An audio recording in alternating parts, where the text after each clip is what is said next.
This is HRTV Rewind, taking a look back at the racing week.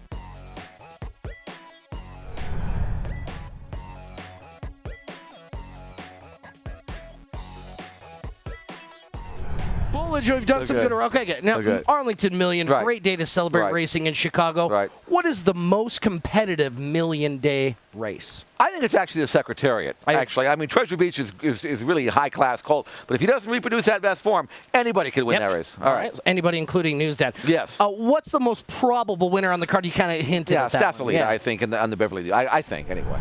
Hey guys, welcome to beautiful Arlington Park, home of the International Festival of Racing. First class all the way, and I think I'm tired already with Mr. D at the helm. We've had galas, cocktail parties, legends races to attend to.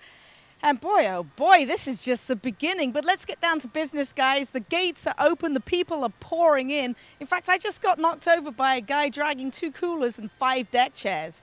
The lady right behind him was laughing her head off.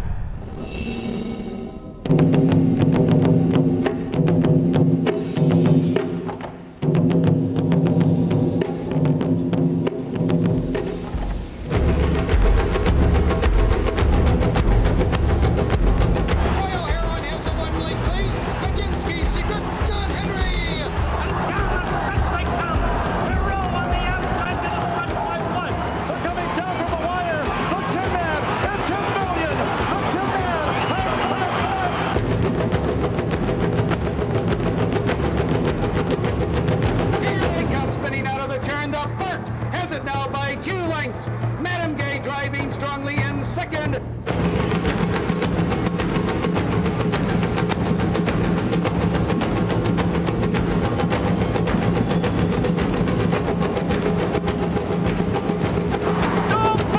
The European Raider. It's a ding-dong battle as Silvano, the German, races away. Silvano's got 2 lengths. Silvano will win the Arlington Million.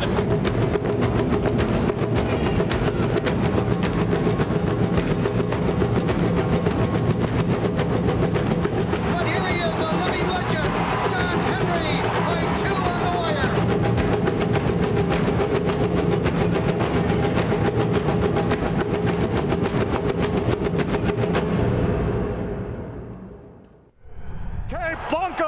Down toward the final 16th of a million. On the outside closing is Giovanni, but it is Cape Blanco's million. Cape Blanco has won it from Giovanni. Dean's Kitten finished 3rd, and then Wigmore Hall and Rahi Strata. We jumped, I'm normally sort of lead or sit second, but we're going fast. The ground is pretty soft, the rain's got in, and I had a good trip, but I just wanted to get him motivated. The horse in front of me wasn't travelling that well down the back, and I was just worried whether I'd go inside or go around him, and I ended up going around him at just outside the half-mile pole. So, yeah, but I think my horse has done well, and he's been very tenacious in the last 4 now.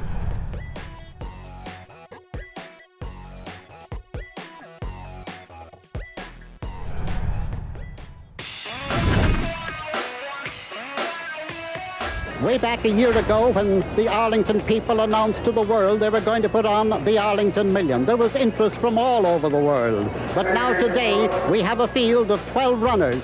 The Arlington Million held its inaugural running in 1981, and fittingly for a race that quickly developed into one of the most important fixtures on the international racing calendar, it was won by a legend.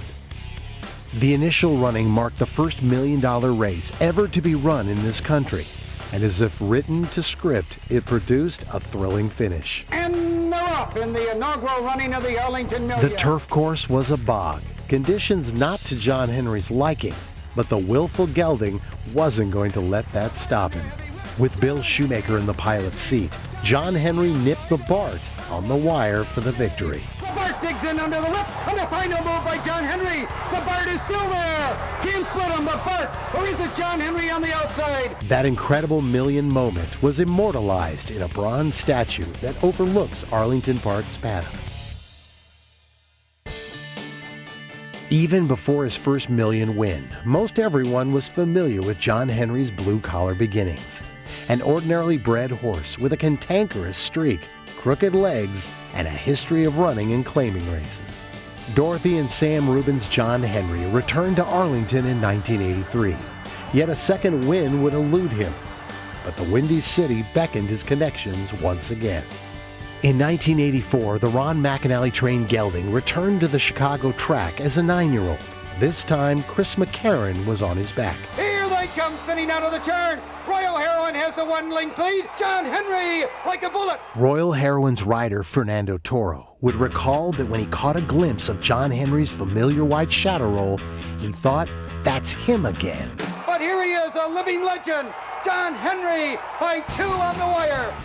With his million victory over Royal Heroine, John Henry became the first horse to win the race twice, a feat to this day that only he can stake claim to. John Henry's subsequent induction into racing's Hall of Fame and his pair of Horse of the Year titles also reflected a spectacular body of work outside of Chicago. He racked up multiple stakes victories on both coasts, with some of his best efforts coming on his home turf in Southern California. John Henry's Swan Song, the 1984 Ballantine Scotch Classic at the Meadowlands, provided a fitting conclusion to a truly remarkable career. And here's John Henry in front. One that yielded 39 victories and earnings topping $6.5 million.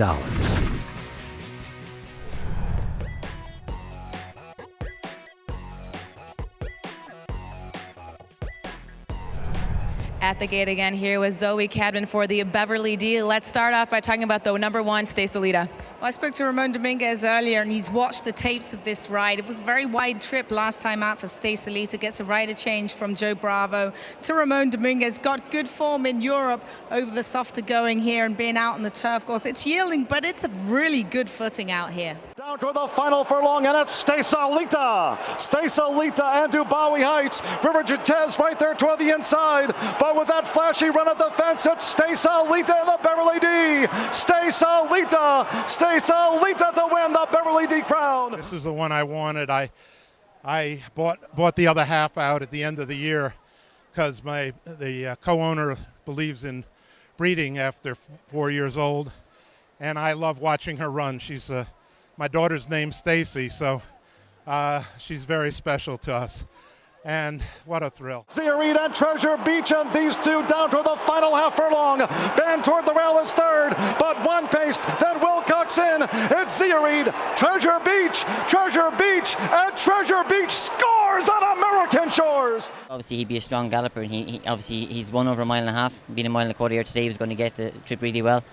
And he's by the Ultimate Siren Galileo, and you can't ask for better. Every time you asked him to keep pulling it more. He was prepared for the day, and Aidan was very happy with him. And he told me he would take a lot of beating on the day, and you couldn't ask for better. As we draw the curtain on another Arlington Million International Festival of Racing, I think one thing confirmed, the Euros are not to be kidded around with. They are serious when they come here. Oh, they most certainly are. Aidan O'Brien taking 2 of the big 3 with Treasure Beach and Cape Blanco. And, I mean, really, we could concur that Staysalita is a Euro as well. This is only her second run in the country, and boy, oh boy, was she impressive in the Beverly D. Jed, one thing I think we know for sure, you can come home. Because for me, this is my home. It's a coming home party for me, and there's too many parties for me, and it's not over yet. Caton's going to sing karaoke later, guys. Maybe we'll get some footage of that.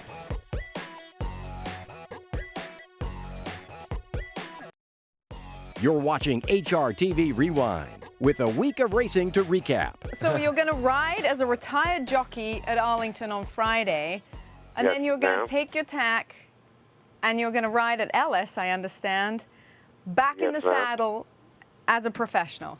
Yes, ma'am. That's the plan. How's that going to affect your golf handicap?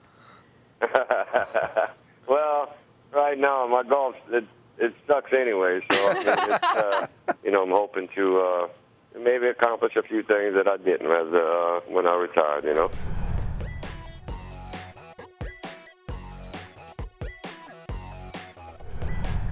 Well, they got to be ready because I'm ready to rock and roll.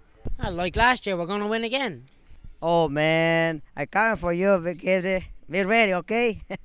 Here comes Top Pair for Junior Alvarado, Arlington's 2009 champion. And it's Top Pair and Junior for the Arlington Fab Five. Top Pair wins geared down. Avanti Be Dancing stayed on to run second for early fires. Under Eddie Perez, Zorizai was third, Lucky Gal fourth, and Arrested by Duffy and Patty Cooksey fifth. How much fun was that for you riding around there for the second year in a row? Being there has been a lot of fun, because I would have a blast with you. But no, it is. It's always a lot of fun. It was fun riding with everybody. I think the race went pretty clean, so that's what counts.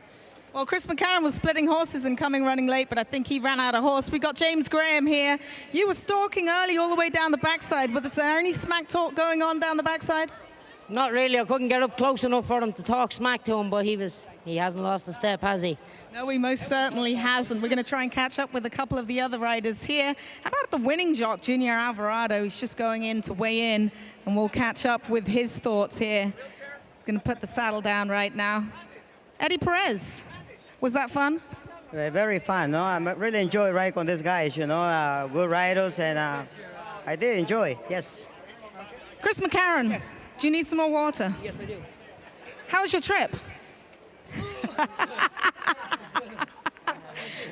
Are you dousing the winning jockey there? You look like you split. He had it coming. Looks like you split horses down the backside. How was your trip? My trip was great. I just told John, I said one thing about her. She's a hard-trying filly. She was in the bridle all the way, and when I asked her to run at the half-mile pole, she quickened a little bit, and then I asked her hard at the 5/16 pole, and she passed a few.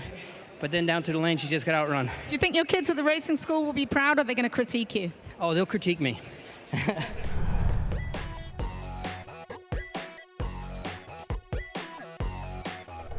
Dining with the Dynasty, for you, what's it like when you get a chance to meet people who maybe have watched your book since you were an apprentice? Well, it's most exciting and interesting to get up close and personal with the fans. You know, those that have watched our careers, you know, over the years and now have a chance to meet us.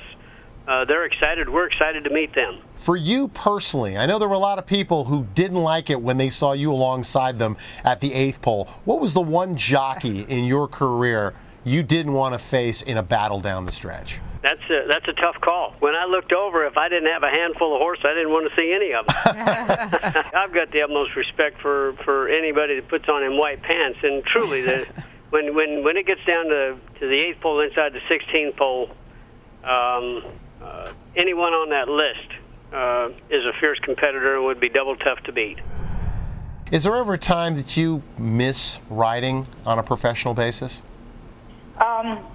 You know, I miss riding the good horses, but to be honest, the really good horses, they're so few and far between that you actually get a ride. So I've never lost sight of the fact that it's 7 days a week, you know, and what I don't miss is the all-consuming nature of it. And I'm happy with what I accomplished, and I enjoyed a lot of things about it, but I wasn't a happy person when I was a jockey. A lot of times I was just, you know, so focused on, you know, the work, and you haven't had enough sleep, and you know, you have to prove yourself again every day. And so, you know, there's a lot of pressure on the riders that I think sometimes people don't understand. Having said that, the trainers face the same pressures too. You must have a lot of grooms walking by you going, all right, Victor, all right, come on, ride for, you know, no matter what they're doing, because you're really riding for them. It's got to be a special feeling. How do you think you're sitting as far as trips to the winner's circle, purse money, and how is that with the grooms? What kind of interaction are you having?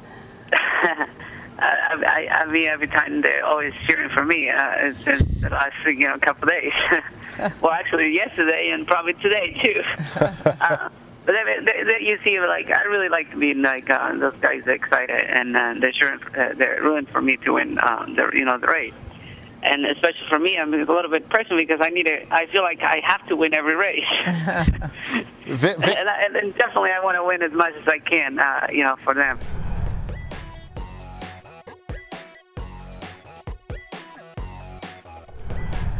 This year's Breeders' Cup is in Louisville, Kentucky at Churchill Downs, but we're in downtown LA for a Breeders' Cup announcement.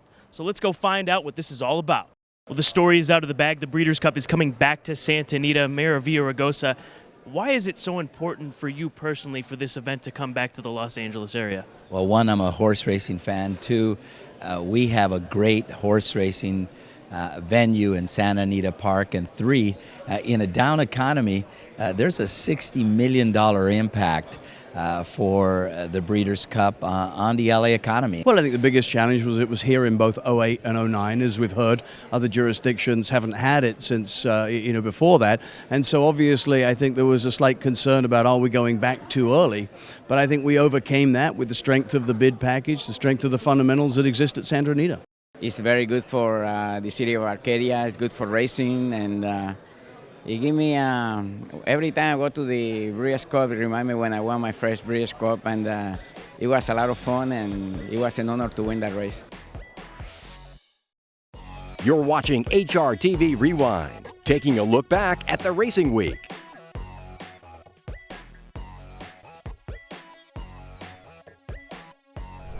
Top of the stretch, Rustler Hustler trying to gut it out one more furlong. The rail opens up for Big Blue Kitten, who's coming on hard now, getting on even terms, and now in front.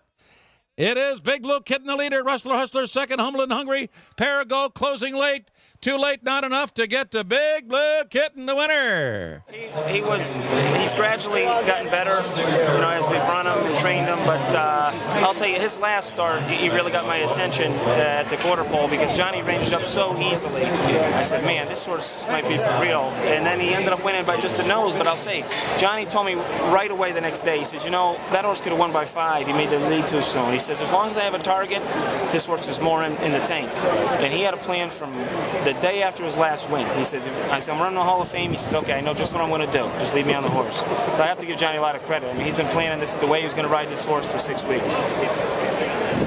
How is it to train for Mr. Ramsey as such an enthusiastic owner? I'll tell you, I had 2 owners send me my first horses, Mr. and Mrs. Ramsey and Mr. and Mrs. West. They came at the same time, so I can't give credit. The vans arrived at the same time, my first 10 horses. So it's special to win a great estate for Ken and Sarah, and he's got a hell of a stallion on his hands because I'll tell you, I have a bunch of them, and they all love to train, and they're sound horses, and I just send me a bunch more next year. 3 times and nobody won. Yeah, no more claimers. I told Ken in the paddock, 3 strikes and you're out.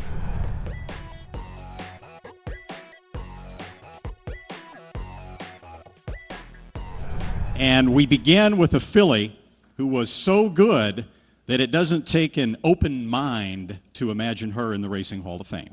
Bred in New Jersey by Due Process Stables, Open Mind debuted in August of 1988 with a victory in her home state at Monmouth Park. She quickly established herself as one of the sport's bright stars en route to earning the Eclipse Award as champion 2-year-old filly. In that season, Open Mind won 4 of 6 starts, including Grade 1 victories in the Breeders' Cup Juvenile Fillies and the Demoiselle. Open Mind wins it going away.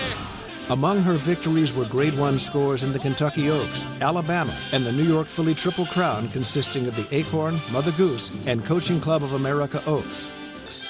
At the time of her Hall of Fame induction, only 7 other fillies, all members of the Hall of Fame, had won the New York Filly Triple Crown.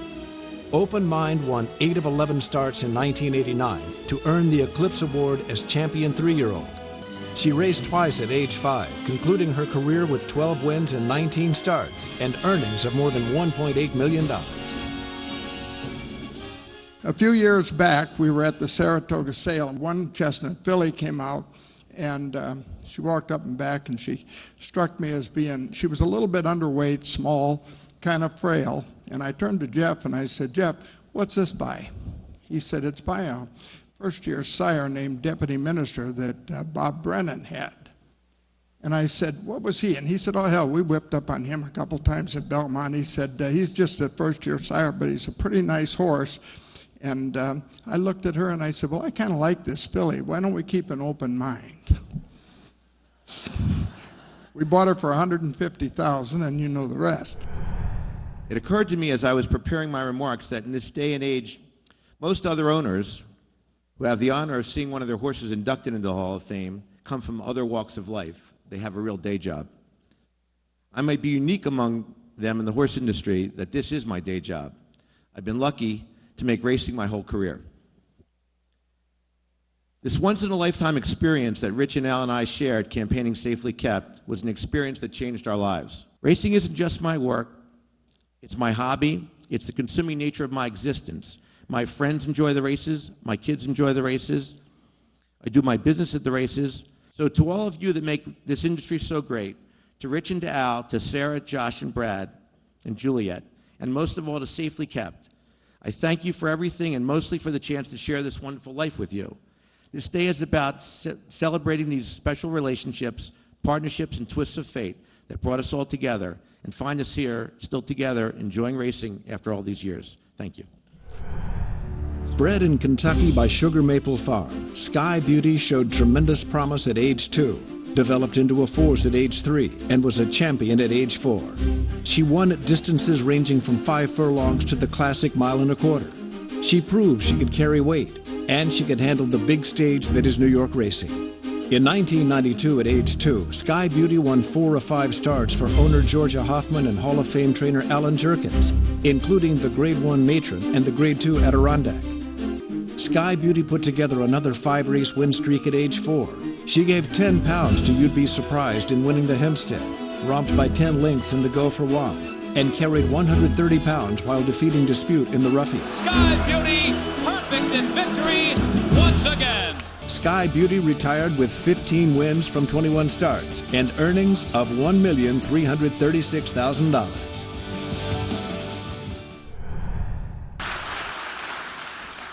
Good morning, everybody. I'm very grateful to be inducted into the Hall of Fame today, and I'm humbled to be standing next to so many people that have done so many things. I've had some great employees to help me over the years, and you can't get here without those people.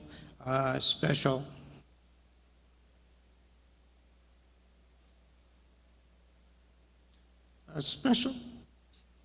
thanks to Janet Altdorf.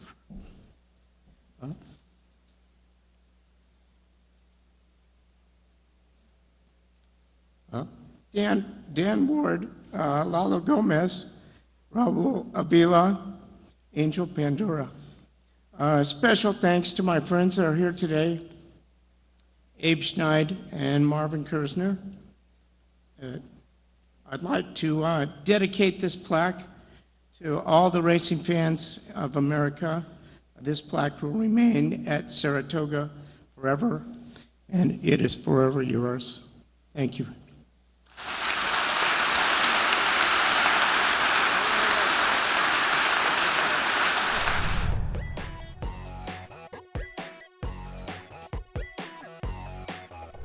They're coming into the final furlong of the sword dancer now. Full out, Rahi's attorney, boisterous on the inside, Alcali, and Winchester is uncoiling a powerful rally. He has gone from last to first. They're coming down to the finish. It's Winchester. Winchester wins 3/4 of a length. And My Miss Aurelia is tested in earnest by Million Reasons Why, separating themselves from the rest. Nothing between the two front runners here. Million Reasons Why on the outside. And My Miss Aurelia toward the rail, the length of the stretch here at Saratoga. And on the wire, it is My Miss Aurelia who prevails narrowly. That's all for Rewind this week. Here's a look at what's coming up next week on HRTV.